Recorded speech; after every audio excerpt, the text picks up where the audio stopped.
Que pensez des nouvelles règles de Twitch concernant le multi-stream? Ça devait arriver, je trouve, quand même. J'ai vu que... Je vois quelques streamers qui font des lives à la fois sur Twitch et sur YouTube en même temps. J'ai vu que MV, par exemple, l'a fait cet après-midi quand il était sur Isaac. Je pense que moi, ça m'intéresse bof, j'avoue. J'ai pas spécialement envie de faire des streams sur YouTube. Non pas à cause de mon passif de YouTubeur, machin, tout ça, mais c'est juste que ça... Même si j'avais pas eu ça, je pense pas que ça m'intéresserait beaucoup. J'ai l'impression que ça va même un peu spam la chaîne. Enfin, je saurais même pas se faire ça sur quelle chaîne. Peut-être la chaîne Mister Antoine Daniel, justement. Mais j'aurais l'impression, admettons, je le fais sur la chaîne de Best Of ou la chaîne de VOD, bah je me dis, il y a plein de gens qui vont se barrer parce qu'ils se disent non mais attends, je veux pas des notifs de live non plus là-dessus, tu vois. Tu as même pas le droit d'afficher / lire le chat d'ailleurs de Twitch, il me semble, non? Ouais, il y a un truc comme ça. Ils sont quand même très regardants là-dessus. Donc je sais pas. Sur la chaîne de VOD, c'est cool, on peut reprendre le lendemain. Mais tu peux aussi reprendre le lendemain, y compris sur Twitch. T'as des VOD sur Twitch. Oui, mais bon, les VOD Twitch avec les pubs... Bah oui, mais attends, mais les VOD YouTube, il y a des pubs aussi, hein. Si tu arrêtes de regarder un live sur Twitch et que tu vas sur la VOD, ça ira là où tu as quitté le stream quand ça marche. Oui, il est vrai. Mais on en parlait l'autre fois, mais il est vrai que le player vidéo YouTube est 100 fois mieux que celui de Twitch, mais celui de Twitch n'est pas non plus immonde. C'est sûr que celui de YouTube est bien meilleur, et puis même on est beaucoup plus habitué à regarder des vidéos là-dessus. Mais il reste quand même correct, je trouve. Il y a beaucoup de gens qui ont Twitch de bloquer au taf aussi. Ah oui, c'est vrai.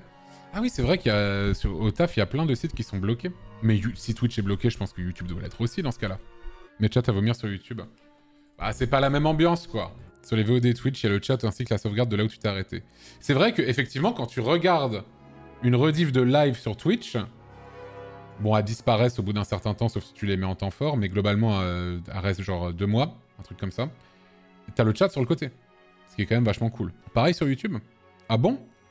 Moi, quand je vois des trucs qui étaient en live sur YouTube et que... Ah non, t'as raison. Non, t'as raison. Je confonds avec quand les gens font des premières. Tu sais, quand tu fais une avant-première sur YouTube, t'as un chat et ensuite il disparaît parce que bah, la vidéo est là maintenant ensuite. Mais alors qu'effectivement, si c'est un live, le chat reste sur le côté, effectivement. Même sur les premières, tu peux voir la rediffusion du chat de la première si c'est activé. Bah ouais, mais le principe, ça reste quand même de juste poster une vidéo quand même. Donc est-ce que c'est intéressant d'avoir vraiment la rediff du chat sur le côté alors que c'est juste une vidéo qui est là? Je sais pas. Les premières sur YouTube, c'est horrible, tu peux pas avancer la vidéo, etc. Ah bah oui, mais c'est tout le principe. C'est tout le principe des premières. C'est le principe de regarder la même chose en même temps. C'est comme un mini-live. Donc non, c'est pas horrible. Moi, je trouve que le concept est plutôt cool. Par contre, j'avais l'impression, en tout cas fut un temps, que ça coulait grave les stats des vidéos. Souvent, j'avais vu des gens faire des premières, justement, et leurs stats étaient vraiment très inférieurs à ce qu'ils faisaient d'habitude quand il n'y avait pas de première. Les premières, quand c'est une vidéo attendue, c'est vraiment cool, je trouve. Bah ouais, je suis d'accord avec toi. Ça permet d'être avec plein de gens qui sont méga chauds pour la même chose que toi. Je sais pas, je trouve ça trop cool.